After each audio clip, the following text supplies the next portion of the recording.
Good evening, and welcome to What's Your Story? I'm your host, James Ransom Reed, Jr. I want to talk to you tonight because I am scared. That's right. You heard me correctly. I am scared. I'm afraid when I go to the market. I'm afraid when I go to the mall. I'm afraid when I go to a restaurant. I'm afraid when I go to a sporting event. I'm afraid when I go to a library. I'm even afraid when I go to church. Now, before you jump off your couch and throw a pillow at the television, please listen to me. My normal mode of operation is to delve, to delve into facts and figures and bowl you over with statistics, buttressing my argument. But I thought tonight I would put the statistics aside.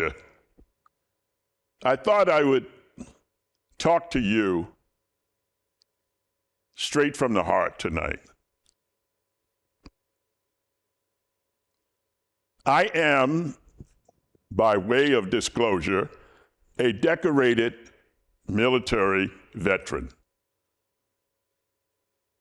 I am no stranger to firearms and their capability and capacity for killing. In the first month of 2023, we had more than 30 mass killings in the United States. I want you to think about that. I am not advocating taking away your guns. I am not advocating any such thing. That is why it is important that you listen to me and hear what I say instead of interpreting it to mean what you want it to mean. I wonder tonight if you're afraid too. Are you afraid to go to the mall? Are you afraid to go to the laundromat? Are you afraid to go shopping to the grocery store? Are you afraid to be sitting in your home feeling unsafe because of errant gunfire and bullets? If you go to church, are you looking over your shoulders?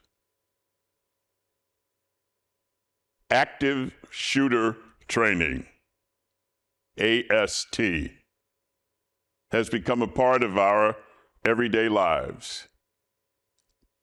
Our grade school kids, babies really,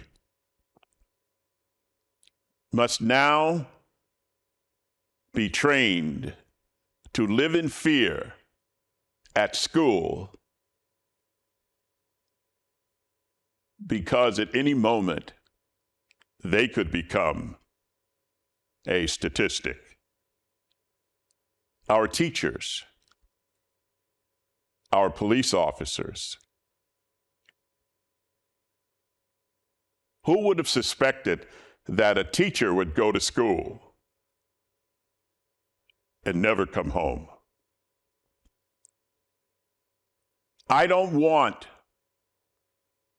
police officers, and there are many, many, many decent and good men and women who wear the uniform and who honor the idea that they are to protect and serve. I don't want to bury more police officers. I'm tired of sending condolences. I'm tired of wringing my hands and gnashing my teeth. I'm tired of sending prayers to family members who have lost loved ones to senseless acts of gun violence.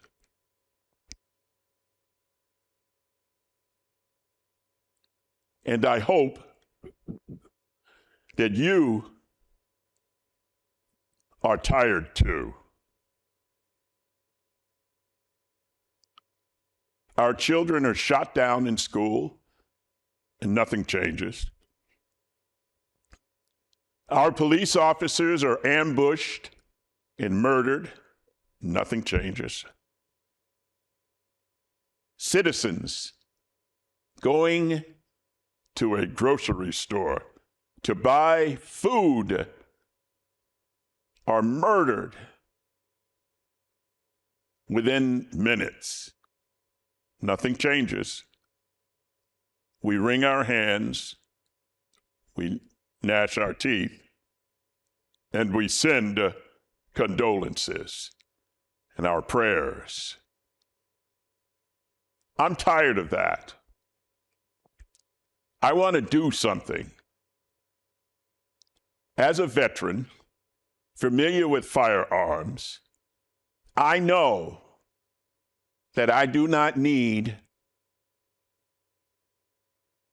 an automatic weapon, rifle, military style, AR-15 or 16. I don't need that in my home.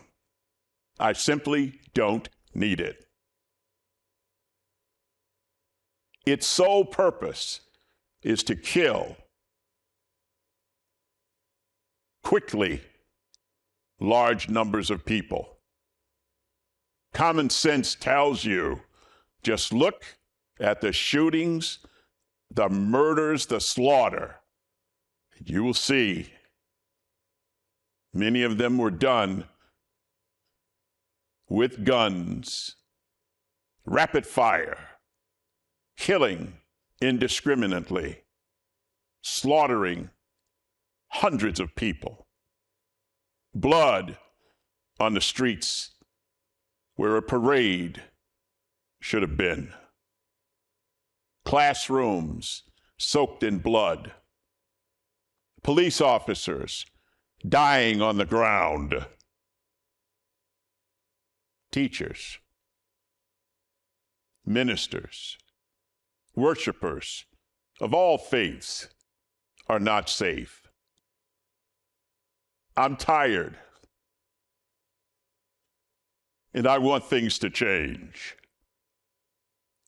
I'm not going to get caught up in the argument that guns don't kill people, people kill people. That's a waste of time to me. I do know that if I didn't have a gun, I couldn't kill large numbers of people in an instant. I hope you're afraid. I really do. And I hope you want to do something too. Let's come together. We can't rely on the politicians. We've already seen their inability to enact common sense gun control legislation. We can't rely on the elected officials, many of whom drink the milk offered by the gun lobbyists and grow fat on their bloody profits. We have to rely on each other. We have to use common sense. And we have to demand that things change. And we have to be vigilant for as long as it takes until things change. You don't need an assault rifle. If you want to have a gun in your house, if that somehow makes you feel more safe, fine. That's your right. But what about when you go out of your house? Or when your wife goes out of the house? Or when your granddaughter, 16 years old, goes to a party and becomes a victim of slaughter? What good will your gun then do you?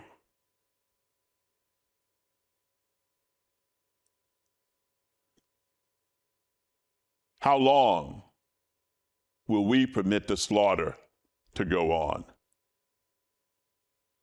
Here's what you can do. Contact your local police department and try to build a relationship with them or set in motion a program to have people voluntarily turn in guns that they don't need and that can only kill and wreak havoc on our society. You could do that. Start a movement. Call it Groceries for Guns, where you enlist the services of businesses and industries, colleges. And for every gun someone turns in, they get a gift certificate to go buy food. Guns for groceries. I can't think of a single entity on this planet that has not been affected by the brutal violence created by guns. To those people who say, oh yeah, well, another liberal, another bleeding heart, I firmly believe that if more hearts bled, fewer people would.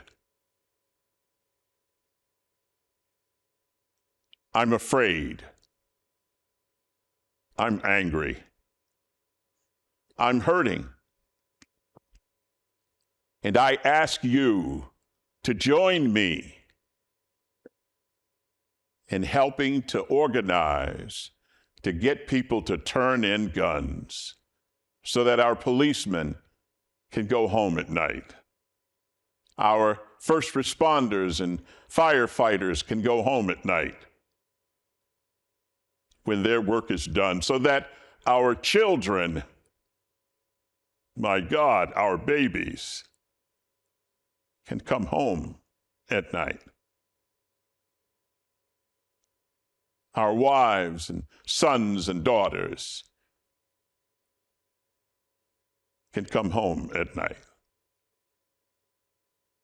Use your imagination to come up with ways to get people to turn in guns voluntarily that they don't need.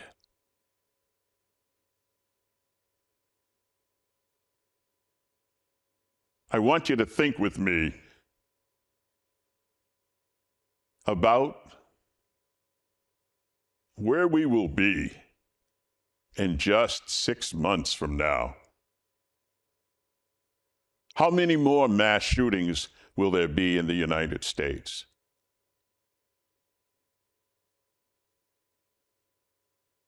How many more innocent people can and will die before we wake up and stop arguing the irrelevant and do something to stop the carnage?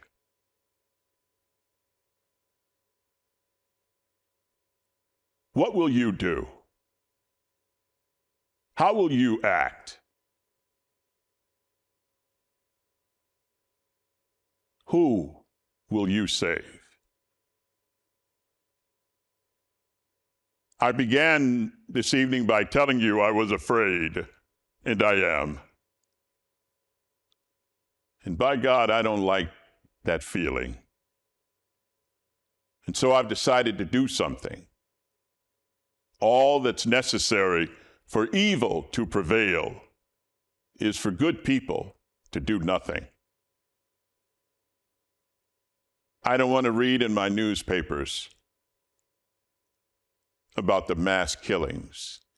I don't want the lead story on the evening news to be the mass killings. I don't want to read about people shot to death in their houses of worship. I don't want to read about babies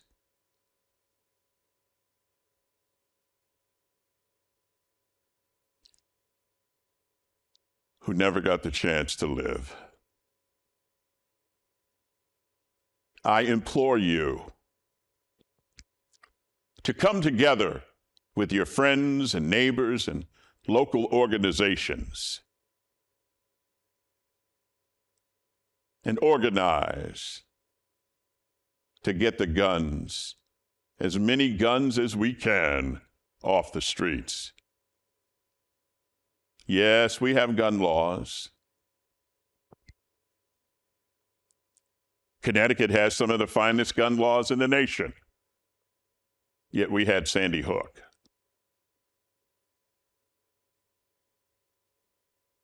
We need to pay more attention to mental health issues. Now, I'm not implying that everyone that is a mass shooter has mental problems.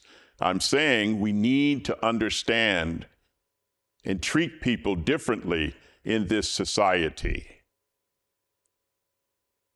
Take away the stress, the frustration, the anger, the hurt, the loneliness that often leads to these kinds of despicable, cowardly acts. Who among us will be next? Will it be you? Will it be your wife? Will it be your son? Your daughter? Your mother? Your father? When is enough enough? I implore you to contact your houses of worship and organize in your houses of worship. Organize ways to get guns off of the streets. Use your imagination. Take your power as a citizen and use it to save lives. Yes, we can do something. We only have to want to. If we can't stop the carnage, we can certainly put a big dent in it. I love this country. And I love my fellow citizens. And I know you do too. The time has come for debate to end and action to begin. Organize. If you have guns in your home and you know you don't need or want them there, turn them in. No questions asked to the police. Contact your local houses of worship to help you, civic organizations, anyone you can think of who will help you save lives by getting guns off the streets and out of the hands of people determined to wreak havoc. I'm a member of Avon Congregational Church, located at 6 West Main Street in Avon, Connecticut. It is a vibrant church. It is a socially conscious church. It is an all-inclusive church. It is a church doing its level best to do the will of Jesus, to take care of his children.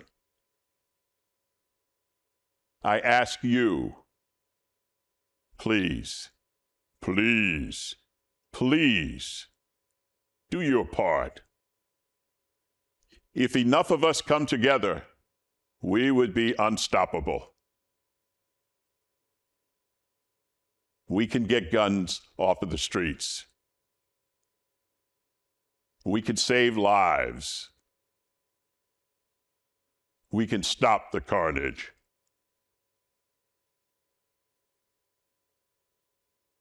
I lived through a period where President Kennedy was assassinated. Martin Luther King was assassinated. Malcolm X was assassinated. Robert Francis Kennedy was assassinated. Medgar Evers was assassinated. The list goes on and on. Our public officials are under threat of death through cowardly acts of violence and gunfire. Please join me in doing what you can to get guns off of the streets. I began by saying I'm afraid. I feel a little better now that I've spoken with you, because I know that you will do your part to help ease my fear and help make of this old world a new world. That's my show tonight. It's What's Your Story? And I'm your host, James Ransom Reed, Jr. Everybody has a story. Until next time, good night.